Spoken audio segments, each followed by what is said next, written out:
नमस्कार दोस्तों, मैं महेश उत्तराखंडी यूट्यूब चैनल पर आप सबका स्वागत करता हूं। आज हम बात करेंगे ऐसे महापुरुष की जिसको हिंदुस्तान में ही नहीं पूरी दुनिया राष्ट्रपिता के नाम संबोधित करती है। जी आज 2 अक्टूबर जिसको हम अहिंसा की जयंती के रूप में भी मनाते हैं, तो महात्मा गांधी जी का 2 अक्टूबर सन 1869 में पोरबंदर में उनका जन्म हुआ।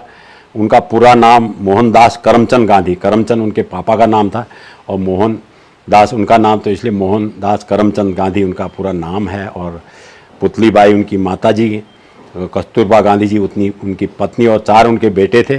तो महात्मा गांधी के बारे में हम मैं 4 साल पहले मुझे यूरोप टूर में गए थे, तो कई कंट्री में इंग्लैंड सहित 5, 6, 7, 8 महापुरुषों के स्टैचू वहाँ लगे थे। उसमें उन्हीं के देशों के ज़्यादा लोग होते थे, लेकिन दुनिया के लोगों में जब महात्मा गांधी का स्टैचू के नीचे हम फोटो बड़ी शान से खिंचाते कि हम भारतवर्ष से आए, तो उस समय हमारा सीना गर्व से चौड़ा हो जाता है।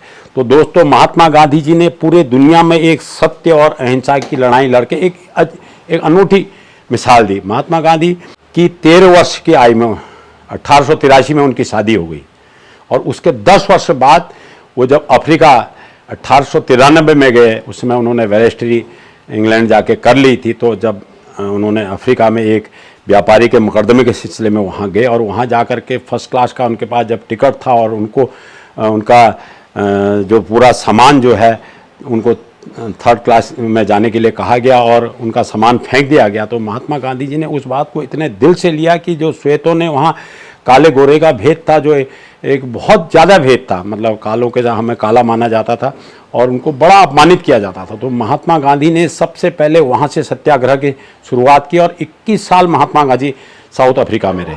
महात्मा गांधी 1815 में हिंदुस्तान आए। उनसे मिलने यहाँ से गोपाल कृष्ण गोखले, जो उनके राजनीतिक गुरु भी थे, वो उनसे वहाँ मिलने गए साउथ अफ्रीका और उन्होंने उनको यहाँ इन्वाइट किया कि आप हिंदुस्तान आइए, कांग्रेस का नेतृत्व कीजिए, देश की आज़ादी की लड़ाई का नेतृत्व कीजिए। तो महात्मा गांधी 1915 में हिंदुस्तान आए। उसके बाद निरंतर उन्होंने एक के बाद आंदोलन करे।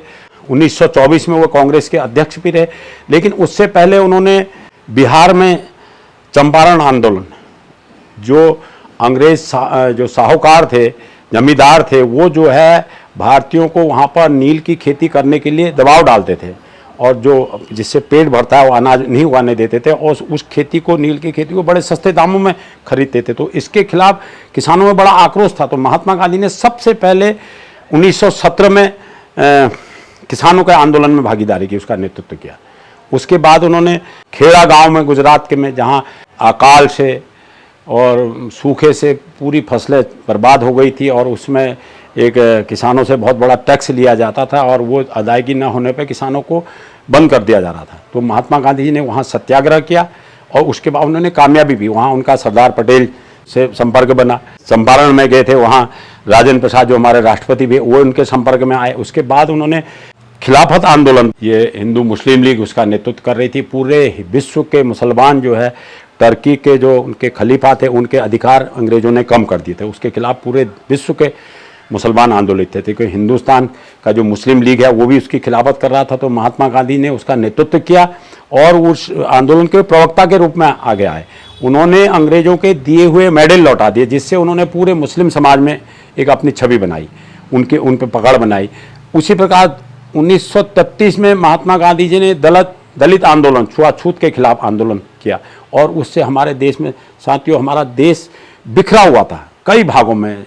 जातिवाद, क्षेत्रवाद, छुआछूत, इतनी कुरीतियाँ थी। अब दलित समाज, उनको क्या मतलब था देश आज़ाद हो या ना हो? अगर आज़ाद होता तो सवर्ण लोग उनका उत्पीड़न करते, दूसरा उनका उत्पीड़न करते, हम कई मुसलमान अलग बटे हुए थे। तो महात्मा गांधी जी ने सबसे पहले हर वर्ग, हर समाज, हर तबके में अपनी पकड़ बनाई। तो उन्होंने दलित आंदोलन किया। उससे पहले असहयोग आंदोलन किया, जिसमें हर वर्ग, जैसे सरदार भगत सिंह हैं, चंद्रशेखर आज़ाद हैं और तमाम नेता जो गरम दल के नेता थे, वो भी उस असहयोग आंदोलन में भागीदारी कर रहे थे। लेकिन जब चौरा चोरी कांड हुआ, वहाँ पर एक पुलिस चौकी को, उसमें कई पुलिस वाले मारे गए थे, तो महात्मा गांधी हिंसा के खिलाफ थे। उन्होंने असहयोग आंदोलन वापस ले लिया, जिससे उनकी कई स्थानों पर उनकी निंदा भी हुई, कांग्रेस के लोग भी उनसे बाहर हो गए, तो उसके कांग्रेस के लोग भी उनसे, उन्होंने स्वराज पार्टी बना ली और कांग्रेस, कई ये जो युवा क्रांतिकारी थे, चंद्रशेखर आज़ाद, भगत सिंह, राजगुरु, इन्होंने एक गरम अलग क्रांतिकारी दल बनाया।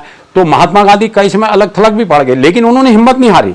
उसके बाद उन्होंने 1924 में वो कांग्रेस के अध्यक्ष बने और कई 28 में साइमन कमीशन आया, उसका विभिन्न क्षेत्रों पूरे भारतवर्ष में विरोध हुआ। महात्मा गांधी जी ने पूरे देशव्यापी दौरे किया और हर वर्ग में अपनी पैठ बनाई।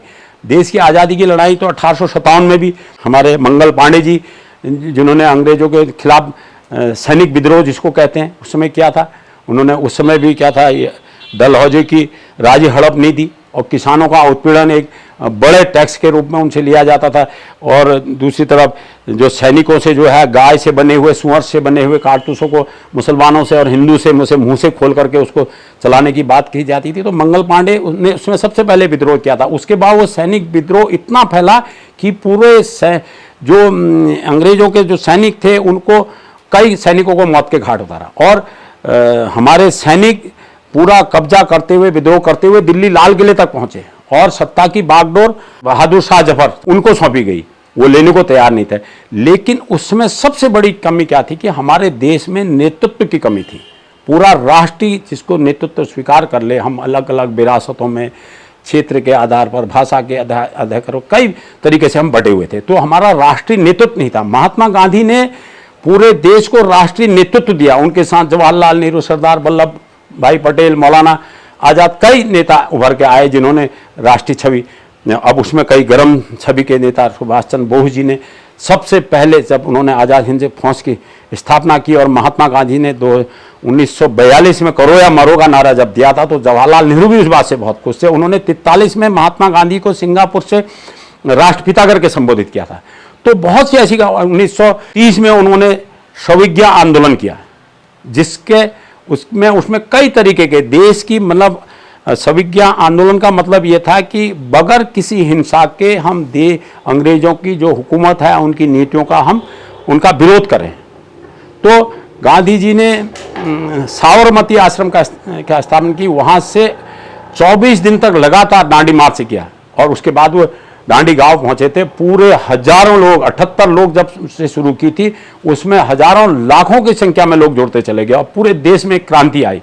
तो उन्होंने, जो अंग्रेजों ने नमक में टैक्स लगा दिया था, उसका खुद नमक निकाल करके वहाँ से उसका विरोध किया। पूरे देश में एक मैसेज दिया कि अंग्रेज जो तुम कह रहे हो, जिसको हम नहीं मानते आपके आदेशों को। तो इस तरीके से महात्मा गांधी चाहते थे कि अहिंसा के मार्ग में चलकर हम जो है कामयाबी हासिल करें। और उसके सबसे जो फाइनल, उन्होंने जिस समय अंग्रेज फंसे हुए थे, द्वितीय विश्व युद्ध छिड़ चुका था 1939 में, और सब उनके ब्रिटिश के जो मित्र देश थे, अमेरिका, चीन और जो दूसरे देश थे, वो चाहते थे कि भारत इसमें भागीदारी करे। तो महात्मा गांधी ने प्रस्ताव रखा कि गिव एंड टेक, आप हमें स्वतंत्रता दीजिए और हम आपको इसमें साथ देंगे। लेकिन अंग्रेज इस बात को मानने के लिए तैयार नहीं थे। तो उस तरीके फिर भी उन्होंने नेताओं के इच्छा के विपरीत हमारी सेना को जापान भेजा। उसके बाद दोस्तों, गांधी जी ने वक्त का फायदा उठाया। उनके देखा कि आज अंग्रेज अब दबाव में हैं। उन्होंने 8 अगस्त 1942 को, आज उसको क्रांति ग्राउंड के नाम से जानते हैं, तो उस मैदान में उन्होंने मीटिंग करी थी और उसमें हमारा राष्ट्रीय नेतृत्व ने फैसला लिया। हालांकि गांधी जी अंग्रेजों भारत छोड़ो का नारा दिया, कांग्रेस उसमें पूरी सहमत नहीं थी, लेकिन उस दिन फिर सब सहमत हुए और गांधी जी ने उसके बाद एक नारा अपनी ओर से दिया, अंग्रेजों भारत छोड़ो के साथ साथ करो या मरो। उसका मतलब ये था कि देश की आज़ादी की लड़ाई लड़ते लड़ते या तो हम कामयाब हो जाएंगे या इस शरीर को न्यौछावर कर देंगे। तो उसका पूरी देश के हर वर्ग में उन्होंने सबसे अपील की। सब में, वो किसानों में पकड़ बना चुके थे, मुसलमानों में पकड़ बना चुके थे, दलितों में बना चुके थे। उन्होंने हर वर्ग, अध्यापक, शिक्षक, छात्र, कर्मचारी, अधिकारी, वकील, और उन्होंने हर वर्ग का आह्वान किया, पुलिस का आह्वान किया, सेना का आह्वान किया।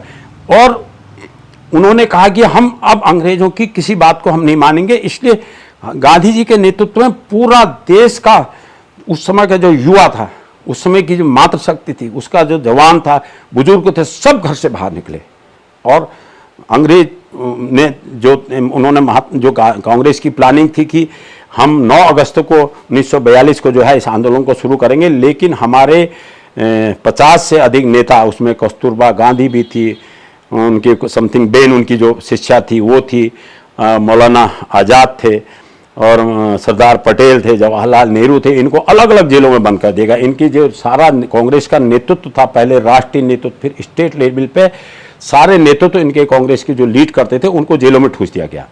महात्मा गांधी को ये उम्मीद नहीं थी कि ये इतने अंग्रेज जो है इस तरीके से उत्पीड़न की कार्रवाई करेंगे। तो जहाँ जहाँ हिंसक घटनाएं हुई, पूरे देश में आंदोलन हुआ और अंग्रेज बर्बरता के उतर आए, लाठीचार्ज, गोलीकांड कई जगह हुए। लेकिन उसके बाद भी कई जगह अंग्रेजों के खिलाफ समानांतर सरकारें बन गई और लोग आगे। गांधी जी ने जो है जब हिंसा हो रही थी और अंग्रेज बर्बरता कर रहे थे तो उन्होंने 21 दिन का जेल के अंदर उपवास किया था। और उसमें का प्रधानमंत्री जो चर्चिल चाहता था कि महात्मा गांधी मर जाएं करके, लेकिन महात्मा गांधी का स्वास्थ्य बहुत खराब भी हो गया था, लेकिन उसके बाद उनकी स्थिति संभली और 21 दिन का उपवास हुआ। उसके बाद पूरे देश की लीडरशिप को जेल में ठूस दिया गया, अलग अलग जेलों में। और उन्हें जब द्वितीय विश्व युद्ध समाप्त हुआ उसके बाद फिर जेलों से रिहाई हुई। लेकिन उस समय अंग्रेजों ने जो नफरत का बीज हमारे देश में बोया था उसको हमें 14 अगस्त को बंटवारे के रूप में देखना पड़ा। अंग्रेज चाहते थे फूट डालो और राजनीति करो। मुस्लिम लीग, हिंदू महासभा, तमाम ऐसे अलगाववादी संगठनों को आगे बढ़ाते थे जिनका महात्मा गांधी कभी समर्थन नहीं करते थे। तो महात्मा गांधी आज महात्मा क्यों बन गए? पूरी दुनिया में आज उनको एक आदर्श पुरुष के रूप में क्यों माना? क्योंकि हमारे ऐसा नहीं, सरदार पटेल, चंद्रशेखर आज़ाद, सुभाष चंद्र बोस, कई राजगुरु, भगत सिंह, कितने लोग फांसियों की तख्ते में हंसते हंसते चढ़ गए। लाला लाजपत राय पुलिस की मार खाते हुए। तो कई हमारे वीरों की कई ऐसी कहानियां हैं जिनको किसी कम करके नहीं आंका जा सकता। लेकिन जिस नीति में चल के हम कामयाब बन जाते हैं वो हीरो बन जाते हैं। तो महात्मा गांधी ने जो अहिंसा का मार्ग अपनाया और पूरी दुनिया में एक संदेश दिया कि अंग्रेज हमारे साथ अत्याचार कर रहे हैं, और पूरी दुनिया के सामने अंग्रेजों को झुकना पड़ा। और 15 अगस्त 1947 को हमें आज़ादी मिली, लेकिन उसके साथ हमें एक जहर का घूंट भी पीना पड़ा बंटवारे के रूप में। और जो हिंसक घटनाएं हुई उसको कह के अभी मैं उसको कहना ठीक नहीं समझता हूँ, लेकिन जो हुआ बहुत गलत हुआ, क्योंकि जिन्ना किसी भी कीमत को मानने को तैयार नहीं थे एक होने के लिए। तो उसका परिणति ये है कि हम बंटवारे के रूप में सामने में आया। लाल बहादुर शास्त्री ने पाकिस्तान के खिलाफ जब कार्रवाई कर रहे थे तो अमेरिका ने उनको धमकी दी थी कि आप जो है अगर आपने पाकिस्तान के खिलाफ कार्रवाई बंद नहीं करी तो हम जो ये गेहूँ जो हम देते हैं वो आपको नहीं देंगे। तो उस समय हम अन्य देशों पे निर्भर थे। जो हमारा आज कृषि प्रधान देश है, हम बहुत अच्छी फसल आज उगाते हैं, तो हमारी 10% भूमि भी सिंचित नहीं थी, हमारे देश में सुई नहीं बनती थी। तो बहुत विषम परिस्थितियां थी। उसके बाद समय समय पर हम दुनिया के बहुत अच्छे मतलब विकासशील देशों में हमारी अर्थव्यवस्था बहुत अच्छी है और कई क्षेत्रों में हम आगे बढ़े हैं, उसमें हम फिर अलग से चर्चा करेंगे। तो आज महात्मा गांधी जी की जयंती के अवसर पर हम आप सबको मैं शुभकामनाएं देता हूं और सबसे अपील करना चाहता हूं कि महात्मा गांधी ने जो सपना देखा था, उनने सत्य और अहिंसा का मार्ग अपनाया, उन्होंने त्याग का अपना मार्ग अपनाया। आज महात्मा गांधी जेल जाते थे, बाहर आते थे, लेकिन उनको जो कपड़े जेल में पहनने को मिले उन्होंने बाहर आके वही खाना, वही कपड़ा, वही वस्त्र पहनना शुरू किया। क्यों किया? क्योंकि हम जब जेल जाएंगे तो हमें फिर ज़्यादा तकलीफ नहीं होगी। तो आपने देखा महात्मा गांधी लंगोट पहन करके, उनको अधनंगा फकीर कहते थे अंग्रेज। तो हमने महात्मा गांधी के उन आदर्शों को आज उनके जयंती के अवसर पर कुछ हम उनसे सीखें और देश की तरक्की के लिए, देश की महफूजी के लिए हम कार्य करें। इन्हीं शब्दों के साथ मैं अपनी बात समाप्त करता हूँ। जय हिंद, धन्यवाद, नमस्कार।